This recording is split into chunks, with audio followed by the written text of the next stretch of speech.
WGSN-DB Going Solo Network welcomes you to the Relationship Recovery Show with your host, Shan White, divorce recovery coach, who helps people create the life they see when they close their eyes and dream. Let's listen in as we hear about techniques, tools, and strategies to recover and heal from a relationship due to breakup, divorce, or even death. Here's Shan now. Welcome. This is Shan White with Relationship Recovery, and today we're going to talk about 5 steps to cultivating genuine self-love. You know, most of us desire romantic love, and in ways in which we can attract it or keep the flames alive with that special someone. Romantic love causes us to light up like a Christmas tree, breathe a little easier, and view the world more positively. Yet, in order to love another with authentic and unconditional love, we must first love ourselves, right? I mean, that's kind of a given. So we cannot give what we don't have. One of my favorite counselors, Dr. Larry Crabb, used to say that most couples are like 2 fleas and no dog. Each partner enters the relationship not to give, but to suck the lifeblood out of each other in order to fill themselves up. We've seen this pattern over and over again, probably in our own lives at one point in time, right? So we tend to approach relationships from a deficiency standpoint instead of approaching the relationship to give and contribute from a position of fullness and abundance. But to have an abundance of love to give, we have to fill ourselves up first.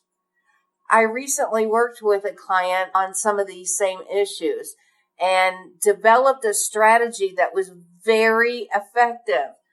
And I called this strategy the Tabula Raza strategy. Tabula Raza in Latin means blank slate. Many mental health professionals claim that when we're born with a blank slate. So as we develop as human beings, those who have the most influence on us write on the slate of our souls. It could be a parent, a neighbor, a family member, a teacher, someone that's really influential in our lives. So in this exercise with my client, the person who had the most influence on her was one of her primary parents.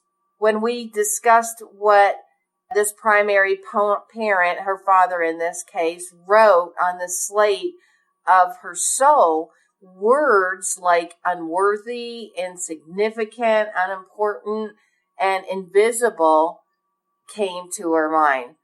Although this greatly affects our belief system about who we are and what we're capable of, this is not uncommon. So I'm going to give you a strategy that I gave her that was very effective. So what I asked her to do was write down on a piece of paper the words, feelings, or impressions of what was written on her tabula rasa, your blank slate. In other words, how you were made to feel. So, for example, I would have her review the list, and that list could be things that most of us feel: unimportant, invisible, not worthy of love, all of those types of feelings that were written on your slate. Then what I did is I told her to write take a red pen or a marker and cross out all those that which were not true, were false.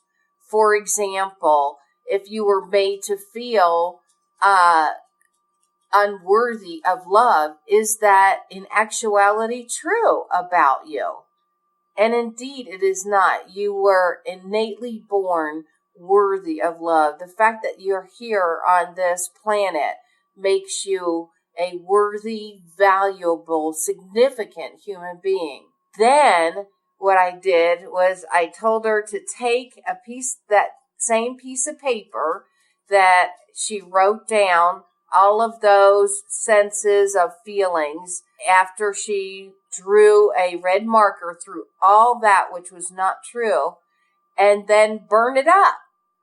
You could use a fire-safe, receptacle like a fireplace, a fire pit, or even the kitchen sink. Just be safe, but burn that sucker up. Then take a new piece of paper and write down what is genuinely true about you.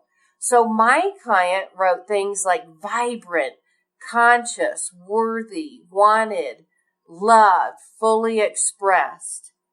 At that point, I asked her to review the list for 21 days because, 21 days creates a new habit. And this reinforces what you truly believe about yourself. This will take less than 30 seconds.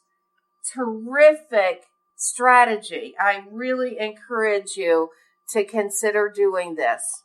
Well, we're going to take a break right now. You're listening to WGSN-DB Going Solo Network. Be right back. You're listening to WGSN-DB Going Solo Network, Singles Talk Radio channel, where we take a lighthearted and candid approach to discussions on the journey of relationship loss, divorce, parenting, being single, relationships building, dating, and yes, sex. Join our listeners and begin living your best life.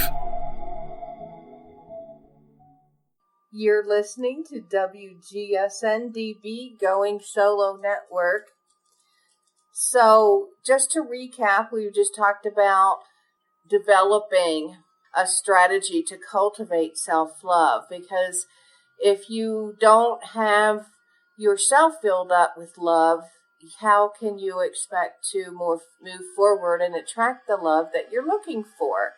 This is a great tool for those especially that need to fill themselves back up after going through a difficult transition, where our self-esteem and our levels of self-love tend to get a little bit depleted.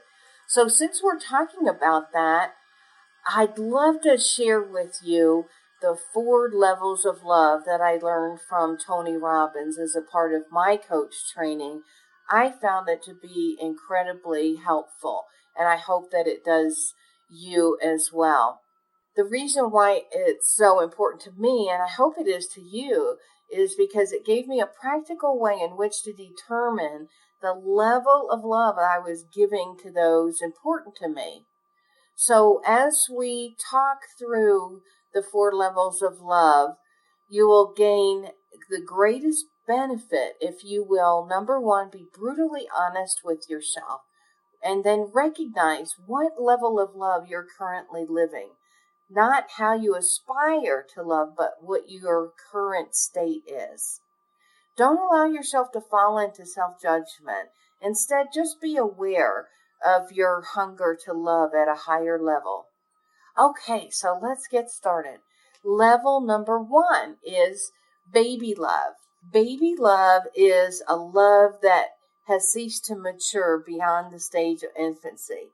This level of love is adorable and endearing like a baby. That is, until it doesn't get its own way, right? So if you've ever been around a baby, it will cry, yell, scream, and act out in ways that come off as demanding, because they are as babies. But it's not so attractive as an adult, is it? I'll bet you know people like this, where everything is going their way. They are fine and pleasant. And then when it doesn't, they turn on you like a rabid Doberman. They become vengeful, angry, and make you pay by punishing you. Perhaps they withdraw from you, or even consciously or subconsciously hurt you. Can you remember a time when you yourself have behaved in a baby level love, a level 1? We all have. Level 2. Level 2 is called horse trading love, or as Tony calls it, whoring love, because it's a love that's transactional. You give to me and I give to you. It's all about scorekeeping. When I do something for you, I expect in return you do something of equal or greater levels in return to me. So if you think about it, and it may sound a little bit blunt, but a whore gives love and gets money in return, right? It's a transaction. So level 2 type of love operates in that same fashion. When you're giving to me, you're kind, considerate, sensitive, thoughtful. I have the wherewithal to give back to you. But when you become unkind, inconsiderate, insensitive, and thoughtless, especially over a period of time, my reservoir of love dries up. This type of love, although more mature than the baby love, has destroyed marriages, friendships, and relationships at every level. Level 3. So level 3 is unconditional love. Unconditional love is the kind of love that gives because of who you are, not because of how you are behaving in the moment. It doesn't measure or keep score to make sure I'm getting as much as I'm giving. It doesn't adhere to the tit for tat method. It's the kind of love that sets no conditions, thus the name unconditional. So there's no boundaries. It's unchanging, even in trying times. In Greek, the word agape, you've probably heard of this before, agape love, which is likened to the way in which God loves us and the way we show God-like love to others. This is one of the most beautiful types of love. Wikipedia refers to it as, get this, a state of mind in which one has the goal of increasing the welfare of another despite any evidence of benefit for oneself.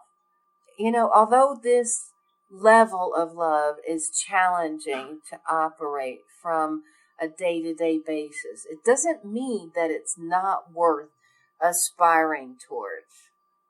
Can you remember a time when someone gave of themselves to you in a way that had no strings attached, just because they loved you? And can you remember when you did that same for someone else, exhibited that type of love? Didn't it transcend you to a place that made you feel you were being the very highest version of your true self? It's just absolutely beautiful. Now, level 4 goes even beyond that. Level 4 is spiritual love. Spiritual love is the type of love that has the capacity to love even when it's being hurt. Figures in history like Gandhi or Mother Teresa are great examples of this type of love. Don't misunderstand this type of love. It's not a self-flagellating or martyr type of love that enjoys being hurt or encourages being hurt. It just simply loves even in the presence of unwelcomed or unwanted hurt or harm.